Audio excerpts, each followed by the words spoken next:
ഹരേ കൃഷ്ണ. സർവം ശ്രീ രാധാകൃഷ്ണാർപ്പണമസ്തു. സർവത്ര ഗോവിന്ദനാമ സങ്കീർത്തനം. ഗോവിന്ദ ഹരേ ഗോവിന്ദ. ശ്രീമദ് ഭാഗവതം ചതുർത്ഥസ്കന്ധം അധ്യായം 6. രുദ്രസാന്ത്വനമാണ്. രുദ്രഭഗവാനെ കോപാന്ധനായിരിക്കുന്ന രുദ്രഭഗവാനെ സാന്ത്വനിപ്പിക്കുന്ന ഭാഗമാണ് ഇന്ന് വിവരിക്കുന്നത്. കഴിഞ്ഞ ഭാഗത്ത് വീരഭദ്രൻ ദക്ഷൻ്റെ യാഗശാലയിലേക്ക് എത്തുകയും ഭൂതഗണങ്ങളും വീരഭദ്രനുമായി അവിടെ എല്ലാ വിനാശങ്ങളും നടത്തിയതിന് ശേഷം, എല്ലാവരെയും ഉപദ്രവിച്ചതിന് ശേഷം ദക്ഷനെ കഴുത്ത്, വായും മൂക്കുമൊക്കെ പൊത്തിപ്പിടിച്ചുകൊണ്ട് ദക്ഷനെ കഴുത്തു പിരിച്ചു കൊല്ലുകയാണ് ചെയ്യുന്നത്. അതിനുശേഷം ദക്ഷൻ്റെ തല അഗ്നികുണ്ഡത്തിൽ ഹോമിച്ചു. യാഗശാലയ്ക്ക് തീ വെച്ചതിന് ശേഷം വീരഭദ്രൻ ഭൂതഗണങ്ങളോടും ശിവപാർഷദന്മാരോടും ഒന്നിച്ച് കൈലാസത്തിലേക്ക് മടങ്ങുന്ന ഭാഗമാണ് കഴിഞ്ഞ ഭാഗത്ത് നമ്മൾ കേട്ടത്. ഇന്ന് രുദ്രഭഗവാനെ സാന്ത്വനിപ്പിക്കുന്ന ഭാഗമാണ്. ഭൂതഗണങ്ങളുടെ കല്ലുകൊണ്ടുള്ള ആ ഏറ് ഏറ്റിട്ട് ദേവന്മാരുടെ ദേഹം മുഴുവൻ പൊട്ടിമുറിഞ്ഞ് ആ വേദനയോടുകൂടി സത്യലോകത്തിൽ ചെന്ന് ബ്രഹ്മാവിനെ ദേവന്മാർ നമസ്കരിച്ച് തങ്ങളുടെ ആവലാതികൾ പറയുകയാണ്. ഈ വക അനിഷ്ടങ്ങളായിട്ടുള്ള ധാരാളം അനുഭവങ്ങളെയെല്ലാം പ്രതീക്ഷിച്ചിരുന്നതിനാൽ ബ്രഹ്മദേവനും വിശ്വാത്മാവായ വിഷ്ണു ഭഗവാനും ദക്ഷൻ്റെ യാഗത്തിന് പോയിരുന്നില്ല. ദേവന്മാരുടെ ആവലാതി കേട്ട് ബ്രഹ്മാവ് പറയുകയാണ്, പരമ തേജസ്വിയായ പരമശിവന് അപരാധം ചെയ്ത നിങ്ങൾക്ക് എങ്ങനെ സുഖമുണ്ടാവാനാണ്? ശിവദ്വേഷിയായ ദക്ഷൻ്റെ യാഗത്തിൽ പങ്കെടുത്തത് തന്നെ നിങ്ങളുടെ തെറ്റാണ്. യാഗത്തിൽ ഹവിർഭാഗം നിഷേധിച്ചതിനാൽ ശിവന് അപരാധം ചെയ്തവരാണെങ്കിലും ക്ഷിപ്രപ്രസാദിയായ ഭഗവാന്റെ കാൽക്കൽ നമസ്കരിച്ച് നിങ്ങൾ മാപ്പ് ചോദിക്കുക. പരമശിവൻ കോപിച്ചാൽ ലോകപാലന്മാരടക്കം 14 ലോകങ്ങളും നശിച്ചു പോകും. ദക്ഷൻ കഠിന വാക്കുകളെ കൊണ്ട് വേദനിപ്പിച്ചവനും ഭാര്യ നഷ്ടപ്പെട്ടവനുമായ ശിവനെ ക്ഷമാപണം ചെയ്ത് സന്തോഷിപ്പിച്ചാൽ മാത്രമേ യജ്ഞവിനിയും പൂർത്തീകരിക്കാൻ കഴിയൂ. സർവതന്ത്ര സ്വതന്ത്രനായ ശ്രീ പരമേശ്വരൻ്റെ യഥാർത്ഥ തത്വത്തെയോ ബലവീര്യ പരാക്രമങ്ങളുടെ വലിപ്പത്തെയോ എനിക്കോ യജ്ഞനെന്ന ഇന്ദ്രനോ മറ്റു ദേവന്മാർക്കോ മുനിമാർക്കോ പോലും അറിയില്ല. അതിനാൽ ഈ വിഷയത്തിൽ ശിവനെ ആശ്രയിക്കുകയല്ലാതെ മറ്റൊരുപായവും ഞാൻ കാണുന്നില്ല. ബ്രഹ്മാവ് പറഞ്ഞത് ദേവന്മാരെല്ലാം അംഗീകരിച്ചു. ദേവന്മാരോടൊന്നിച്ച് ബ്രഹ്മദേവൻ കൈലാസത്തിലേക്ക് പുറപ്പെട്ടു. ജന്മം, ഔഷധസേവ, തപസ്, മന്ത്രജപം, യോഗസാധനകൾ എന്നിവ കൊണ്ട് സിദ്ധന്മാരായ പലരും കൈലാസ പർവ്വതത്തിൽ താമസിച്ചു വരുന്നുണ്ട്. കിന്നരന്മാർ, ഗന്ധർവന്മാർ, അപ്സര സ്ത്രീകൾ മുതലായവരുടെ വാസസ്ഥാനം കൂടിയാണ് കൈലാസപർവ്വതം. ധാരാളം ഫലവൃക്ഷങ്ങൾ നിറഞ്ഞതാണ്.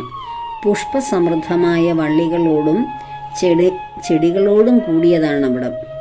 മയിലുകളുടെ നൃത്തം കൊണ്ടും കുയിലുകൾ, തത്തകൾ, ചെമ്പോത്തുകൾ, ചക്രവാകങ്ങൾ, അരയന്നങ്ങൾ മുതലായ പക്ഷികളുടെ കൂജനം കൊണ്ടും മനോഹരമാണവിടം. മാൻ, മുയൽ, കുരങ്ങൻ, ആന, സിംഹം മുതലായ മൃഗങ്ങളുടെ വാസസ്ഥാനമാണ് കൈലാസപർവ്വതം. സതീദേവിയുടെ നിത്യസ്നാനത്താൽ പവിത്രമായ നന്ദ എന്ന നദിയാൽ ശോഭിക്കുന്ന കൈലാസപർവ്വതം കണ്ട ദേവന്മാർ വിസ്മയഭരിതരായി തീർന്നു. കൈലാസത്തിൻ്റെ താഴ്വരയിൽ അവർ അളകാപുരിയെയും സൗഗന്ധിക വനത്തെയും കണ്ടു.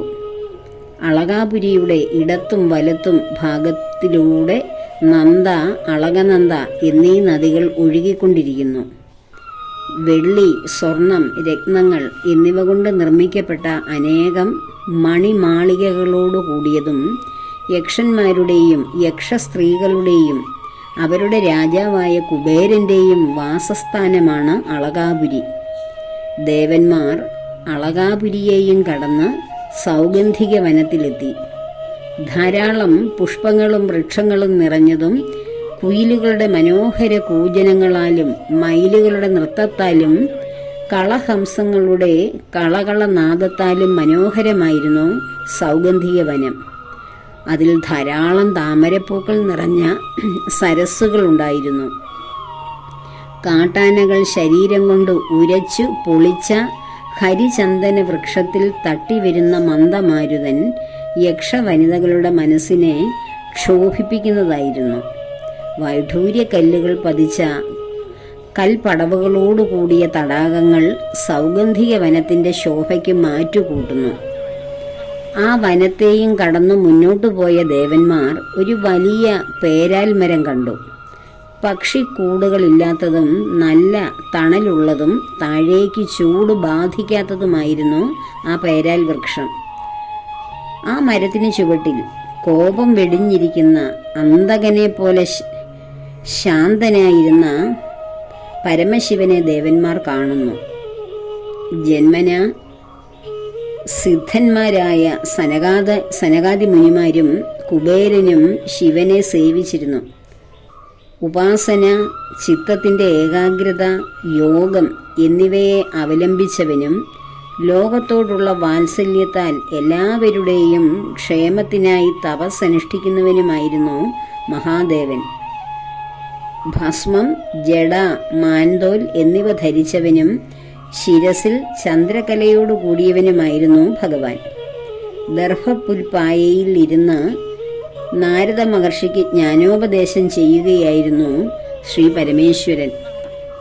വലത്തെ തുടമേൽ ഇടതുകാൽ കയറ്റിവെച്ച വീരാസനത്തിലായിരുന്നു ഭഗവാൻ ഇരുന്നത്. കൈത്തണ്ടയിൽ ജപമാലയോടു കൂടിയവനും ചിന്മുദ്ര ധരിച്ചവനുമായിരുന്നു അദ്ദേഹം. ബ്രഹ്മാനന്ദത്തിൽ ചിത്തം ഏകാഗ്രമായി തീർന്നവനും യോഗ പട്ടത്തെ ധരിച്ചവനും മനനശീലരിൽ അഗ്രഗണ്യനുമായ കൈലാസനാഥനെ ദേവന്മാരും മുനിമാരും നമസ്കരിച്ചു. ബ്രഹ്മദേവനെ കണ്ടപ്പോൾ ശ്രീ പരമേശ്വരൻ എഴുന്നേറ്റ് അഭിവാദ്യം ചെയ്തു. സിദ്ധന്മാരും മഹർഷിമാരും മഹാദേവനെയും നമസ്കരിച്ചു. ബ്രഹ്മദേവൻ ചന്ദ്രശേഖരനോട് പുഞ്ചിരിയോടെ പറഞ്ഞു, പ്രപഞ്ചത്തിൻ്റെ ഉൽപ്പത്തിക്ക് കാരണഭൂതരാണല്ലോ പ്രകൃതിയും പുരുഷനും. അവർക്കു പോലും കാരണഭൂതനും പ്രപഞ്ചത്തിൻ്റെ നിയന്താവുമാണ് അവിടുന്ന്. യാതൊരുവിധ ഭേദങ്ങളുമില്ലാത്ത ബ്രഹ്മമാണ് അവിടുന്ന്. അങ്ങുതന്നെ ശിവനായും ശക്തിയായും തീർന്ന് പ്രപഞ്ചത്തിൻ്റെ സൃഷ്ടിസ്ഥിതി സംഹാരങ്ങൾ നടത്തിക്കൊണ്ടിരിക്കുകയാണ്. ധർമ്മത്തെയും അർത്ഥത്തെയും സാധിച്ചു തരുന്ന ആ വേദ സംരക്ഷണത്തിനായി ദക്ഷനിലൂടെ യജ്ഞം ആരംഭിച്ചതും അങ്ങ് തന്നെയാണ്. ബ്രാഹ്മണർ ശ്രദ്ധയോടെ ആചരിക്കുന്ന ധർമ്മമര്യാദകൾ നിശ്ചയിച്ചിരിക്കുന്നതും അവിടുന്ന് തന്നെയാണ്. സൽക്കർമ്മങ്ങൾ ചെയ്യുന്നവർക്ക് സ്വർഗമോ മോക്ഷമോ അർഹതയനുസരിച്ച് അങ്ങ് നൽകി വരുന്നു. ദുഷ്കർമ്മങ്ങൾ ചെയ്യുന്നവർക്ക് അതിഘോരങ്ങളായ നരകങ്ങൾ നൽകുന്നവനും അങ്ങ് തന്നെയാണ്. എല്ലാ ജീവജാലങ്ങളിലും പരമാത്മാവായ അങ്ങയെയും സകല ജീവജാലങ്ങളെയും പരമാത്മാവായ അങ്ങയിലും സാക്ഷാത്കരിച്ചവരാണ് ജ്ഞാനികൾ. അങ്ങനെയുള്ള ജ്ഞാനികൾക്ക് പോലും കോപമുണ്ടാകാറില്ല. ആ സ്ഥിതിക്ക് യജ്ഞരൂപനായ ജ്ഞാനരൂപിയായ അങ്ങയ്ക്ക് എങ്ങനെ കോപമുണ്ടാകാനാണ്? ബ്രഹ്മദേവൻ തൻ്റെ സ്തുതി തുടരുകയാണ്. ഭേദബുദ്ധിയുള്ളവരും കർമ്മമാർഗത്തിൽ മാത്രം നോട്ടമുള്ളവരും മനസ്സു ദുഷിച്ചവരും മറ്റുള്ളവരുടെ ഉത്കർഷം കാണുമ്പോൾ സഹിക്കാൻ വയ്യാത്ത അസൂയയോടു കൂടിയവരും ഹൃദയം പിളർക്കുന്ന ദുർവാക്കുകളെ കൊണ്ട് മറ്റുള്ളവരുടെ ഹൃദയം പിളർക്കുന്നവരുമായ അജ്ഞന്മാർ അങ്ങയുടെ പ്രാരാബ്ധ കർമ്മത്താൽ ശിക്ഷിക്കപ്പെട്ടവരാണ്. അങ്ങനെയുള്ളവരെ അങ്ങ് വീണ്ടും ശിക്ഷിക്കുന്നത് ഉചിതമല്ല. ഈശ്വരൻ്റെ മായ ബാധിച്ചവരാണ് തെറ്റ് ചെയ്യുന്നത്. അവരിൽ അങ്ങയെപ്പോലെയുള്ള മഹത്തുക്കൾക്ക് കാരുണ്യം മാത്രമേ ഉണ്ടാകാറുള്ളൂ. അങ്ങ് ഭഗവാന്റെ മായ ബാധിക്കാത്തവനാണ്. എല്ലാം അറിയുന്ന സർവജ്ഞനുമാണ്. മായയാൽ ബുദ്ധി ദുഷിച്ചവരും പ്രാരബ്ധ കർമ്മത്തിന് അടിമപ്പെട്ടവരുമായ ദക്ഷനെ പോലെയുള്ളവർ അങ്ങയുടെ അനുകമ്പയ്ക്കും അനുഗ്രഹത്തിനും അർഹന്മാരാണ്. അതിനാൽ ദക്ഷന്റെ യാഗത്തെ അങ്ങ് പുനർജീവിപ്പിക്കണം. യജ്ഞം സഫലമായി തീരുന്നത് അവിടുന്ന് സന്തോഷിച്ചാൽ മാത്രമാണ്. സർവശ്രേഷ്ഠനായ അങ്ങയ്ക്ക് കുൽസിതരായ യാജ്ഞികന്മാർ ഹവിർഭാഗം നിഷേധിക്കുകയാണല്ലോ ചെയ്തത്. ആ തെറ്റ് ക്ഷമിക്കണം അവിടുന്ന്. യാഗത്തിലെ യജമാനനായ ദക്ഷൻ ജീവിച്ച് എഴുന്നേൽക്കണം. ഭഗന് കണ്ണുകൾ വീണ്ടു കിട്ടണം. ഭൃഗുമഹർഷിക്ക് താടിമീശ മുളയ്ക്കണം. പുഷാവിന് വീണ്ടും പല്ലുകൾ ഉണ്ടാവണം. ആയുധങ്ങളെ കൊണ്ടും കല്ലേറുകൊണ്ടും മുറിവേറ്റ ഋത്വിക്കുകൾക്കും ദേവന്മാർക്കും അങ്ങയുടെ അനുഗ്രഹത്താൽ വേഗത്തിൽ ആരോഗ്യം വീണ്ടു കിട്ടണം. ഇനി ആരെല്ലാം എവിടെയെല്ലാം യാഗം ചെയ്താലും അതിൽ ബാക്കി വരുന്നതെല്ലാം രുദ്രഭാഗമായി തീരും. അതിനാൽ അങ്ങയുടെ പങ്കോടുകൂടി ഈ യാഗം പൂർത്തിയാവട്ടെ. അതിനവിടുന്ന് അനുഗ്രഹിച്ച് അരുളിയാലും. അപ്പോൾ ബ്രഹ്മദേവൻ ഇത്രയും നേരവും ഭഗവാനെ, ശാന്തമായ ഭഗവാനെ, അതായത് നാരദ മഹർഷിക്ക് ജ്ഞാനം ഉപദേശിച്ചുകൊണ്ട് വളരെ ശാന്തനായിരിക്കുന്ന ഭഗവാനെ സമീപിച്ച് ദേവഗണങ്ങൾക്കുണ്ടായ ആ ദുരിതങ്ങൾ വിവരിക്കുകയായിരുന്നു. അത്രയും വീരഭദ്രനെ സൃഷ്ടിച്ച്, തൻ്റെ ജടയിലൂടെ സൃഷ്ടിച്ച് ദക്ഷന് സർവ വിനാശം വരുത്തിയ ആ ഭഗവാൻ വളരെ ശാന്തനായി ലോക നന്മയ്ക്ക് വേണ്ടി വീണ്ടും തപസ്സനുഷ്ഠിക്കുന്ന ആ ഒരു അവസ്ഥയിലേക്ക്, ശാന്തതയിലേക്ക് മാറിയിരുന്നു. ദക്ഷന്റെ തലയാണ് യാഗാഗ്നിയിൽ വലിച്ചെറിഞ്ഞത്.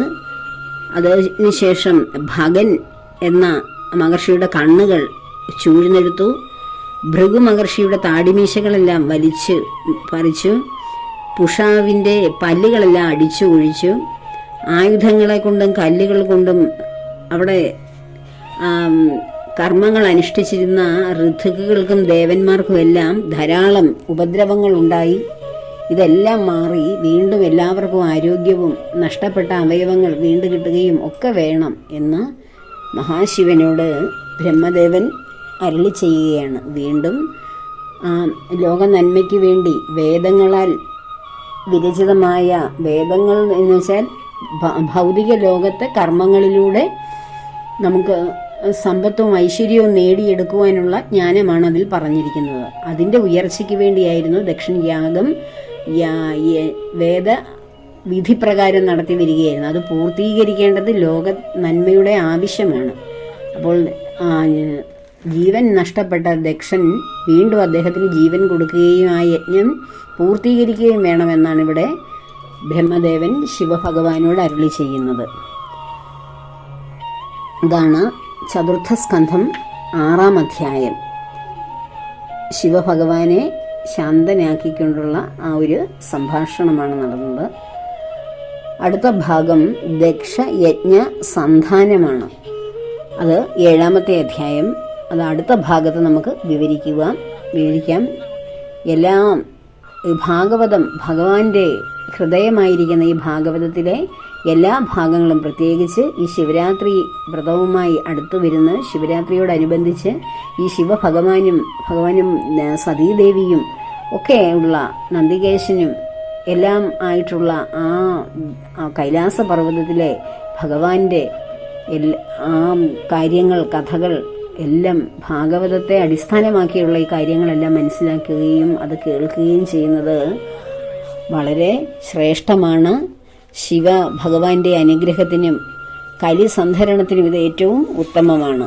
പൈശാചികമായ ബന്ധങ്ങളെ അകറ്റുന്നതിനും ശത്രുക്കളെ നശിപ്പിക്കുന്നതിനും മഹാശിവന്റെ അനുഗ്രഹം ഉണ്ടാകുവാനും ശ്രീ പാർവതീ ദേവിയുടെ ശക്തിസ്വരൂപിണിയായ ദേവിയുടെ സർവ്വ ഐശ്വര്യങ്ങളും ഭക്തരിലേക്ക് പ്രവേശിക്കുന്നതിനും ഈ ഭാഗങ്ങളൊക്കെ ശിവരാത്രിയുടെ അടുത്ത ദിവസങ്ങളിൽ ഇത് കേൾക്കുന്നത് വളരെ ശ്രേയസ്കരമാണ്.